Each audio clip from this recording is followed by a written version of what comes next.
Hello everyone, welcome back to my mix blog.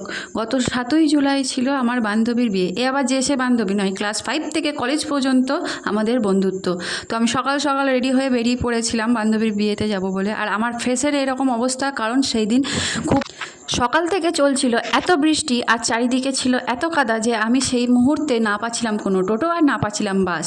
15 minute আমাদের বাস স্ট্যান্ডে দাঁড়িয়েছিলাম, কোনো কিছুই আমি পাইনি। অবশেষে কষ্ট মষ্ট করে আমি বান্ধবীর বাড়ি পৌঁছে গেছিলাম, কিন্তু আমাদের বাড়ি থেকে বান্ধবীর বাড়ি হচ্ছে মাত্র 20 মিনিটের রাস্তা। ওখানে গিয়ে দেখি মহারানী এখনও রেডিই হয়নি। এখানে বসে যেমন তেমন করে তাকে রেডি করা চলছে। আর রেডি করে নিয়ে তাকে তুলে নিয়ে চলে যাওয়া হয়েছিল ফটোশ্যুটের জন্য, কারণ হয়ে গিয়েছিল অনেক দেরি। তো ওর এখনও হলুদ বাকি ছিল, তো টেনে টেনে টেনে টুনে ওকে বসিয়ে দেওয়া হয়েছিল হলুদের জন্য।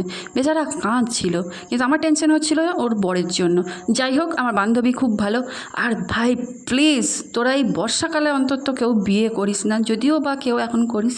টাটা, দেখা হচ্ছে নেক্সট পার্টে।